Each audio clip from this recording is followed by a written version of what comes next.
Hello, welcome back to my YouTube channel. Today, we're going to be looking at Mushoku Tensei, Season 2. Fatally wounded while intervening in a car accident to rescue an unfamiliar individual, a 34-year-old NEET experiences rebirth in a magical realm as Rudeus, a newborn infant. Armed with memories, skills, and remorse from his prior existence, Rudeus commits to forging a meaningful life while evading the errors of his past. Endowed with considerable magical aptitude and the consciousness of a mature adult, he garners admiration as a prodigy in the eyes of his new guardians. In due course, he embarks on tutelage under formidable combatants, including his sword master father and a sorceress named Roxy Magurdia, all aimed at honing his evident capabilities. Yet beneath his innocuous facade, Rudeus remains a lustful devotee of anime and manga, employing his extensive knowledge to romantically pursue women he was incapable of approaching in his previous life. Before we unravel the mystery behind this, like, comment, and subscribe. A carriage journeys through a cold, snowy alley with its passengers on board. Everyone minds their business as some men while away time by playing games. Passenger Suzanne notices a strange kid heading aside consecutively and questions his act. Her partner Sarah flares up as she finds his silence offensive. Suzanne explains important things in the journey as he opens up. After settling in at a lodge, the strange kid heads out to look for a job. Suzanne coincidentally finds him at the joint to obtain job orders and suggests he join their group as they take on the job he chooses. He reluctantly agrees as she insists. The strange kid Rudeus makes a formal introduction to the group as they head out to begin their job. They all take turns introducing themselves and their specialty: Patrice, Timothy, Mimir, Suzanne, and Sarah. The group sets their camp close to their prey as they go over their strategy. Sarah cuts Rudeus on his every attempt to change his position in the group's task. Sarah gives a heads up to the group to begin the job. Suzanne assumes the job will be easy for them, and Rudeus observes something strange as he puts his head on the snow. The group is suddenly attacked by a group of dangerous grizzlies. They fight it with their might as they're surrounded but are no match for the enemy. Rudeus steps forward and single-handedly ends the grizzlies, leaving everyone astonished and grateful as they prepare to head back. The group celebrates their first job at the joint by offering free drinks to everyone. After spending some months in the new town, Rudeus feels content with his accomplishments, hoping his reputation increases, and someone special to him, Zenith, notices him. Sarah meets Rudeus on his way back from a job and proposes he join the group as they head to select their next job expedition. Rudeus tries to lift Sarah as she slumps, but mistakenly gropes her boobs in the process. A herd of dangerous animals attacks the group as they begin their mission. Rudeus realizes he's not able to escape from them, and the group returns to rescue Rudeus as they fight their enemy together. The strange man named Saul joins them in eliminating the animals and then accuses them of stealing his prey. Rudeus clarifies the whole misunderstanding by explaining to both groups what went wrong, and the leader apologizes to Rudeus' group for punching one of their own, Timothy. The group assembles to celebrate their successful job. The leader of the group they had a misunderstanding with, Saul, appears drunk as he causes commotion at their table. He particularly takes out his rage and frustration on Rudeus as he scatters their table, saying harsh words to him. Rudeus finds his group members in a sad mood, only to discover that they have lost the magical healer amongst them, Mimir, to death, and Sarah is also missing as they were attacked by snow buffaloes. Rudeus inquires about the location as he excuses himself. Rudeus questions himself as he heads out to find Sarah in the snow. He discovers Mimir's body and gives him a proper burial, but Sarah is nowhere to be found. A monster attacks Rudeus, and he finds Sarah trapped in a tree. As he dodges the attacks of the monsters, he rushes to save her before being trapped too, and jumps into a river. They regain their strength in a cave as they lit a fire. Sarah rushes to hug Suzanne as she finds them heading to rescue her. Suzanne tries scolding Rudeus, but is stopped by Sarah. They go their separate ways, appreciating each other's assistance. The group gathers to celebrate yet another successful job. Rudeus observes his reputation has increased even more and has gotten closer to Sarah since their last incident. Sarah asks Rudeus out on a date surprisingly. Rudeus and Sarah discuss their fun-filled day, and they end it with some drinks at a bar. Things get hot between them as Sarah asks Rudeus to spend more time with her because she feels safe with him. Rudeus decides to flow with the mood and agrees to take her to his room.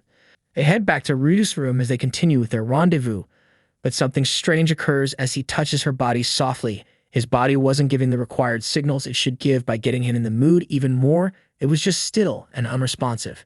Saul and Rudeus sit to have more drinks as Rudeus confides in Saul about his bad encounter with Sarah. He cries as he starts his story with his first love and her sudden disappearance after their first sex. Saul takes Rudeus to a brothel to try it out with a professional. It doesn't take long after as Rudeus heads out with the woman as he bows his head in disappointment. Both of them spend their entire night drinking and talking. Sarah rushes angrily to hit Rudeus as catches him speaking ill of his encounter with her with Saul. Saul tries to stop Rudeus' blabbing tongue from causing him trouble, but is too late as Sarah swears to never set her eyes on him. Saul lightens up the mood as he offers Rudeus to tag with him and his group later in the day for an adventure. Rudeus reports as he sees some grizzlies headed their way. Little did the men know the monster they were fighting was running away from a dangerous red dragon. Fear runs through the body of the men as the dragon eliminates anyone who tries to come close. Rudeus creates an opportunity for them to retreat and ends up killing the dragon with his abilities. The men surprisingly watch Rudeus attack the monster, leaving them in awe.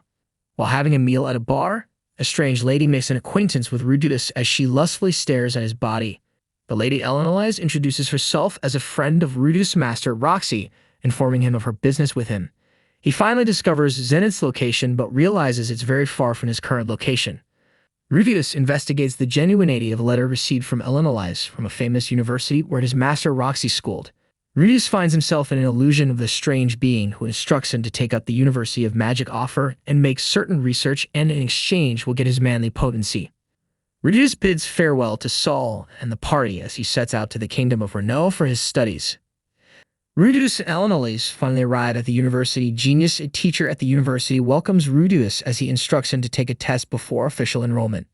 For the test, Rudeus is required to duel the student who shares the same skill as his. A few minutes into the duel, Rudeus overpowers the student Fitz. To avoid embarrassment, he quickly appreciates Fitz for allowing him to win as a newbie.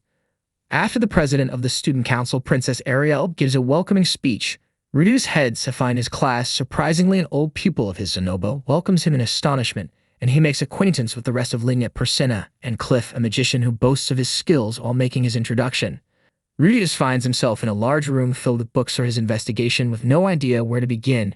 He coincidentally meets Fitz along his way, apologizes again regarding their last incidents. Rudeus finds himself surrounded by angry female students who catch him with panties that belong to the princess. Fitz bails Rudeus by explaining the incident is a result of his carelessness and threatens the girls of Rudeus to be freed from the accusations. Fitz joins Rudeus as he notices him studying from a distance. Rudeus learns about Fitz's research.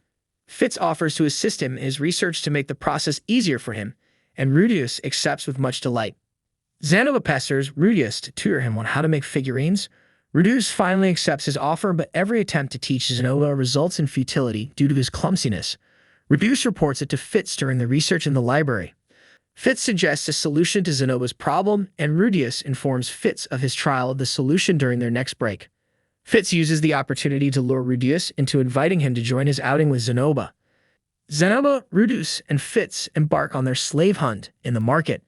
After much analysis, they decide to opt for a young dwarven with little knowledge, so it will be easier to impart the necessary knowledge to the dwarven. A merchant introduces them to a malnourished female dwarf who's in despair. After trials, Rudeus finally gets her to speak, and he takes her with them as they get her to eat. Fitz observes how Rudeus is the only person who understands the little girl better as they try to think of a befitting name for her. They'd finally come up with the name Juliet. Rudeus commences his lesson with Zenoba and Juliet as they make progress. Fitz, who's one of the bodyguards of the princess, is seen as a boy by Rudeus due to her disguise. She spends the early part of her day jogging around cities learning about routes and shortcuts. She observes her fantasy about her male friend Rudy. Juliet shows an immense degree of progress in such a short while, making Rudeus proud. Rudeus discovers Lignette and Persena is responsible for the destruction of one of his precious figurines and decides to put them in their place. Rudeus challenges Lignette and Persena to a fight as he provokes them. He single-handedly defeats them and takes them privately for torture. Rudeus tries getting horny by groping Persena's boobs, still no improvement. He goes ahead to explain their actual crime as they plead for his mercy. Rudeus keeps them locked up till he finds a satisfactory punishment for them. Rudeus explains his predicament to Fitz as he seeks her advice. Rudeus invites Fitz to his room only to find the girls in a miserable state. Fitz executes her idea of the girl's face, instructing them to carry it for a whole day else it'd be tattooed permanently. After the release of Lignette and Persena, Fitz tries to open Rudeus' scared box that contains Roxy's underwear, but quickly stops her as he shows her other things. Rudeus' curiosity to see Fitz's whole face while she lay on his bed increases even more. He ponders on what would have occurred if he had taken off the glasses as they bid farewells. This draws a close to the ongoing Mushoku Tensei series.